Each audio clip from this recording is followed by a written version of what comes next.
2013년 9월 11일 수요일 뉴스 독립군 데일리 고발뉴스입니다. 고발뉴스는 어느 진영에도 속하기를 거부합니다. 오로지 국민에게 속하고 알 권리에 종속된 100% 자유 언론을 지향합니다. 무분별한 사생활 들추기도 거부합니다. 조선일보가 국정원 불법 선거 개입 사건을 수사 중인 검찰의 수장이 혼외에 아들이 있다고 기사를 썼다가 연일 혼나고 있습니다. 미디어 오늘은 오늘 조선일보 방일영 전 회장이 혼외 자식만 4남 2녀를 뒀다고 보도했군요. 와우, 정말 대단한데요. 이제 조선일보는 그 입 다물라. 오늘 오프닝은 그래도 좀 점잖은 걸로 하겠습니다. 어제 독재자 전두환 씨의 아들이 아버지가 기업들로부터 뜯어낸 돈을 갚으면서 무슨 자선 쇼를 하는 광경을 지켜보셨죠?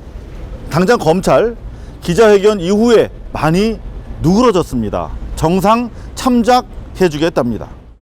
전두환 전 대통령이 추징금 완납을 결정함에 따라 정상 참작은 될 것이고 검찰의 수사 강도도 완화될 전망입니다. 검찰 수사가 진정될 기미가 보이자 마치 약속이나 한 듯이 조심스레 독재자 전두환 씨에 대한 우호적인 발언들이 쏟아져 나옵니다. 자진 납부를 한다 그러면 당연히 그런 그 형의 참고를 해줘야죠. 그래야 평등하죠. 이분들만 무조건 엄벌하는 건 안 맞죠. 그렇죠. 이번 그 추징 관련해서 국민들의 그 의견을 들어보면 결국 돈을 받아오라는 거 아닙니까? 뭐 광주에서 사람들을 살상한 거, 네. 군사반란 이렇게 그건 다 국민들이 용서해 주셨잖아요. 예. 언제 국민들이 다 용서해 줬을까요? 궁금한데요. 앞으로 독재자 전두환에 대한 긍정적인 평가와 더불어서 형사적 사면에 이은 역사적 면죄부가 주어질 겁니다. 독재는 있는 순간부터 찾아온다는 역사적 진실, 고발뉴스는 잊지 않겠습니다. 이 프로그램은 어제보다 20분 늘었네요. 감사합니다. 모두 5,341분의 고발뉴스 정기구독 후원자 제공입니다. 이석기 의원 내란 음모 사건을 국정원으로부터 넘겨받아 수사하고 있는 검찰이 국정원을 향해 가시돋친 발언을 뱉어냈습니다. 국정원이 유례 없이 언론 플레이를 벌였다는 내용이었는데요. 어제 수원지검 차경환 이 차장 검사가 기자 간담회에서 작정한 듯 밝힌 내용입니다. 차경환 차장 검사는 진위를 떠나서 보도가 너무 많이 쏟아져 나왔는데 이런 보도는 부적절하다고 했습니다. 얼마나 부적절한 보도들이 쏟아져 나왔는지 황당 보도 베스트 5를 고발뉴스가 선정해봤습니다. 국정원 부정선거라는 헌정사상 최악의 사건에 대해 시종일관 입 다물고 있던 공중파와 종편 방송들. 이들은 지난 8월 28일 통합진보당 이석기 의원에 대해 내란 음모 혐의로 압수수색이 이루어지자 마치 약속이나 한 듯 하루 종일 이석기 의혹을 쏟아내기 시작합니다. 국정원이 자료를 흘리고 종편이 이를 받아서 기정사실화한 뒤 다시 대대적으로 퍼뜨리는 방식인데요. 고발뉴스는 사실 확인도 충분히 거치지 않고 빨갱이 사냥을 벌인 종편의 대표적 마녀사냥식 황당 보도를 네티즌들의 도움을 얻어 5개 선정해봤는데요. 먼저 5위입니다. 5.18 민주항쟁에 대한 왜곡 보도로 전 국민적 지탄을 받았던 채널A의 보도 프로그램입니다. 난데없이 이석기 의원 집에 걸려있다는 이민위천이라는 족자에 시비를 겁니다. 저희 그 동아일보의 사회부 기자가 이석기 의원 집을 처음으로 찾아갔고요. 네. 방이 처음으로 공개가 됐었는데 네. 그때 이민위천이라는 족자가 걸려 있었습니다. 이민위천, 그 백성을 하늘처럼 섬긴다. 김일성의 자서전에 나의 좌우명이다. 이민위천이. 결국 김일성이 그 좌우명으로 삼는 이민위천이 김일성의 좌우명이라며 김일성의 좌우명이 집에 걸려 있으니까 종부가 아니냐고 몰아가는 대목인데요. 앵커의 멘트가 끝내줍니다. 아무런 그냥 구절이 아닌 모양이었던 것 같아요. 그 자체가 상당히 의미가 있는 도대체 어떤 의미가 있다는 건지 아무튼 집요합니다. 하지만 이민위천은 중국의 대표적인 역사서로 사마천이 쓴 사기에 나오는 말인데요. 백성을 하늘같이 여긴다는 의미가 있을 뿐입니다. 혹시 사마천도 종북이라고 우기는 건 아니겠죠. 하지만 이민 위천은 정치인들이 즐겨 인용하는 구절로 몇 년 전 한나라당 강재섭 의원도 이 말을 사용했던 것으로 뒤늦게 드러나는 바람에 해프닝으로 끝나고 말았습니다. 이석기 사건 관련 황당 보도 베스트 5 이제 4위입니다. 북한은 국정원의 통합진보당 압수수색 바로 다음 날 이석기 의원 사건을 보도했습니다. 하지만 자체 논평 없이 국내 언론과 통진당의 입장을 인용하는 데 그쳤습니다. 네, TV조선인데요. 이런 일에 TV조선이 빠질 리가 없겠죠. TV조선은 이석기 의원이 북한의 지령을 받았다는 국정원의 주장을 기정사실화합니다. 그러면서 이석기와 한패인 북한이 이때 조용한 것은 수사 중인 국정원을 자극하지 않기 위해서라는 특유의 소설을 써내려갑니다. 이처럼 북한이 목소리를 낮추는 것은 이석기 의원이 이끄는 지하당 조직이 북한과 연계됐다는 국정원 측의 의혹이 사실이라는 걸 증명한다는 분석이 나옵니다. 국내 지하당과 북측 연계를 파헤치는 국정원을 자극하지 않기 위해 수위 조절에 들어갔다는 겁니다. 국정원을 자극하지 않기 위해 수위 조절에 들어갔다던 북한은 하지만 며칠 뒤 자신들은 남북 대화 분위기를 만들려고 노력하는데 이런 분위기를 파괴하려는 정치적 모략 행위가 있다며 오히려 남한의 국정원을 공격하고 나섭니다. 북한 조선중앙통신과 조평통은 오히려 북측의 남북관계 개선 의지에 대한 참을 수 없는 모독이라고도 반발했습니다. TV조선 등의 소설을 염두에 둔 발언으로 분석됩니다. 이석기 사태를 바라보는 종편의 황당보도 베스트 3입니다. 이석기 의원에게 적용된 내란 음모는 내란죄 자체가 워낙 크기 때문에 음모만으로도 처벌할 수 있다고 보는 범죄입니다. 이런 이 의원의 측근 인사가 중국에서 북한 고위직과 접촉한 정황이 공안당국에 포착된 것으로 전해졌습니다. 이번에는 JTBC 보도인데요. 이석기 의원의 측근 모 씨가 북한 측 모 인사를 접촉했을지도 모르는 정황이 포착됐다도 아니고 포착된 것으로 전해졌다는 내용입니다. 도무지 특정된 사실관계, 팩트가 하나도 없습니다. 팩트를 중시하겠다던 손석희 사장의 JTBC. 언제쯤 팩트 구경을 할 수 있을까요? 통합진보당 측의 팩트나 근거는 부족하지만 혹시라도 이석기 의원의 측근 모 씨가 누구인지 아느냐고 물어봤습니다. 전혀 사실 무근이라서 거기서 내놓은 근거가 없어서 저희가 사실 반박을 할 수가 없겠어요. 영예의 황당보도 베스트 2 2위입니다. 이석기 의원의 행방은 아직까지 파악되지 않고 있습니다. 국정원은 이 의원이 변장을 하고 도피한 것으로 보고 이 의원의 소재 파악에 총력을 기울이고 있습니다. 국정원은 오전 6시 30분부터 이석기 의원 자택과 의원 사무실 등을 압수수색하기 시작했습니다. 이 과정에서 이 의원은 압수수색 내용을 파악하고는 평소와 다른 모습으로 현장에서 벗어났다고 국정원 측은 파악하고 있습니다. 평소와 다른 모습으로 현장에서 벗어났다는 국정원의 발표가 다시 변장하고 도주했다는 의혹으로 발전합니다.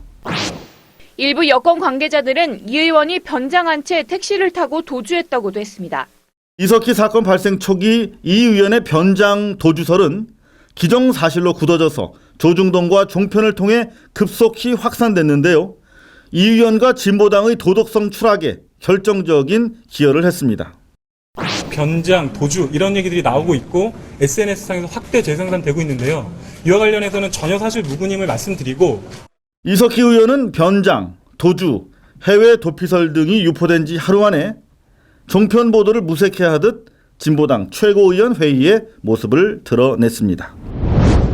마지막으로 황당보도 베스트 넘버 1입니다.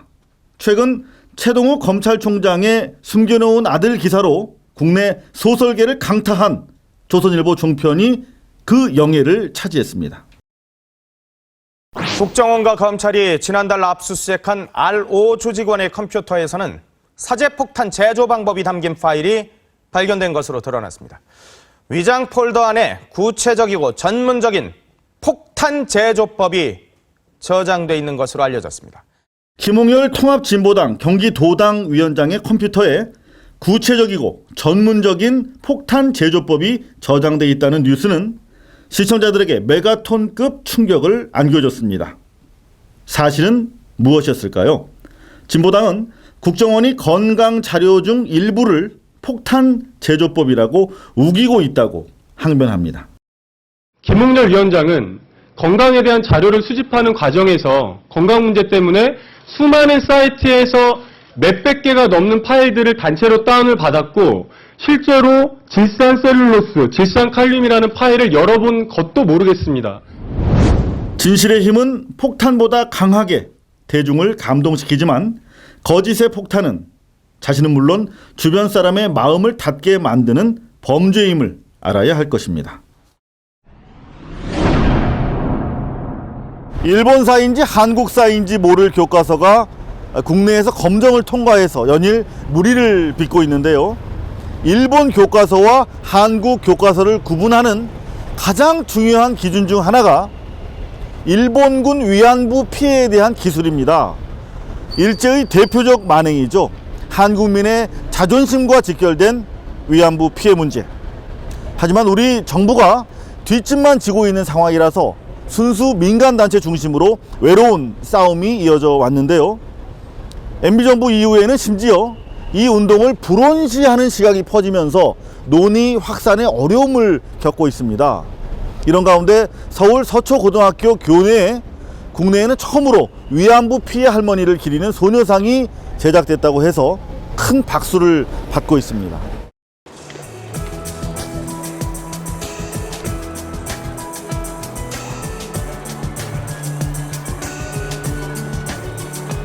곱게 빗어넘긴 머리칼과 부릅뜬 눈, 뭔가 말할 듯 살짝 벌려진 입, 가슴엔 무궁화가 피어있고 두 손은 태극기를 꼭 쥐고 있습니다.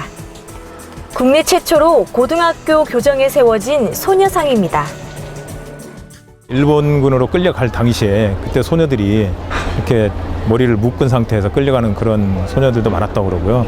그 다음에 눈은 조금 더 부릅뜨고 있는 그런 형태인데 일본군 만행에 대해서 분노하고 그 다음에 우리나라 조선시대 이정자들에 대해서 약간 꾸짖는 듯한 그런 표현을 지금 감싸고 있는 것 같고요. 또 입은 약간 이제 벌리고 있는 그런 모습인데 우리 후손들에게 이런 어떻게 보면 치욕스러운 그런 역사를 잊지 말자 하는 차원으로 후손들에게 어떤 해주고 싶은 말이 가득 담겨 있는 듯한 그런 형태를 취하고 있습니다. 서울 서초고등학교 교내 무궁화 나무와 나란히 세워진 소녀상은 이날 제막식을 통해 세상에 선보였는데요. 소녀상 제작에 서초고 학생들이 직접 참여해 의미를 더했습니다. 1, 2학년 중심으로 만들어졌고요. 15명 이내에서 학생들이 구성이 됐고 위안부다 보니까 역사에 관심 있는 애들이 많아요. 교장 선생님들이나 미술 선생님 그리고 또 역사 선생님이 합쳐서 그 머리부터 발끝까지 이렇게 하나하나 구상을 짜고 그래서 그게 진흙으로 만들어졌어요. 그 다음에는 이렇게 틀로 제작돼서 그 분을 떠서 저게 된 거예요. 교내 소녀상 건립에 앞장선 서초고 이대영 교장은 본적을 독도로 옮기는 등 민족 자긍심을 심어주고 올바른 역사 교육에 관심을 쏟아왔다고 합니다.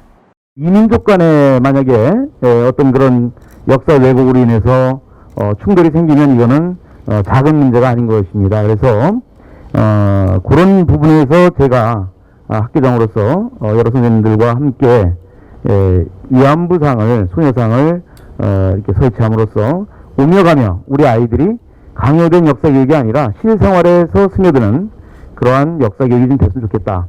정부도 거들떠보지 않는 우리 역사의 상처. 그 상처를 기억하고자 교내에 소녀상을 세운 선생님과 학우들. 소녀상을 바라보는 학생들의 역사인식도 부쩍 성장한 느낌입니다.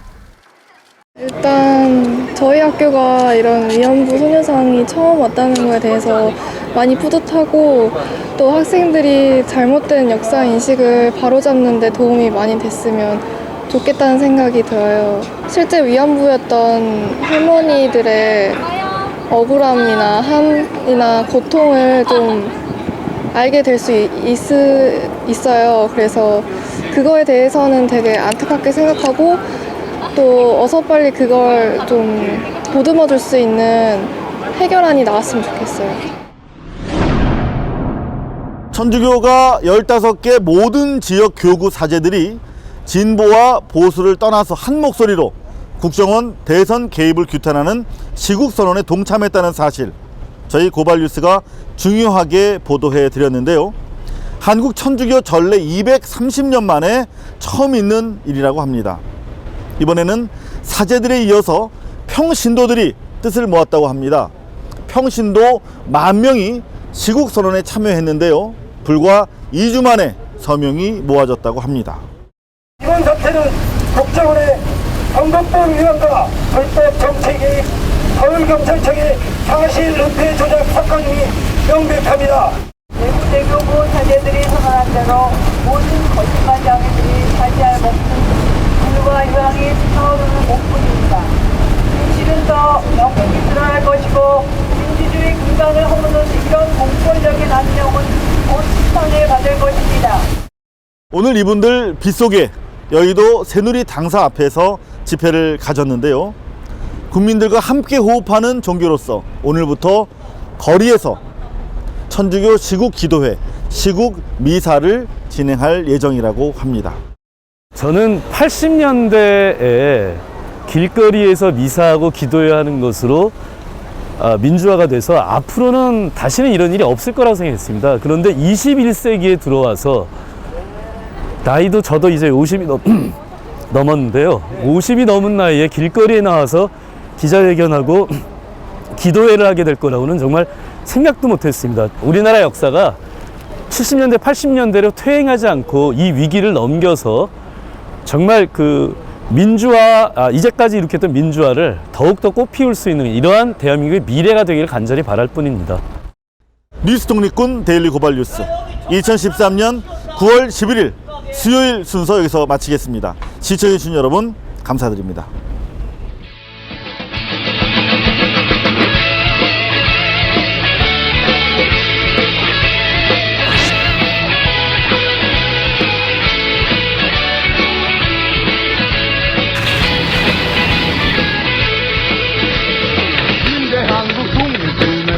용사야 조국의 부르심은 네가 아느냐. MBC 본사에 계셨을 때는 그 장비 때문에 이렇게 낯선 일이 없었겠죠.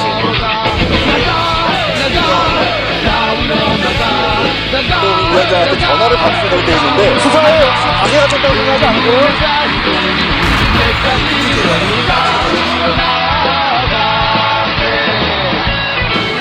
10년 전에 고발뉴스닷컴 이상훈의 고발뉴스라고 하는 홈페이지를 만들면서 그때 사실 어려졌을 때 초년병 기자생활 할 때부터 너무 많은 사람을 구속시켰거든요. 그리고 너무 많은 사람을 다치는 거. 근데 내가 도대체 이 기자직을 왜 하는 건지 되게 회의가 됐더라고요. 그래서 내가 그 홈페이지에도 담아놓은 얘기지만 내 국민의 삶이래요. 그러니까 고발은 사람에 대한 증오가 아니라 사회에 대한 사랑입니다.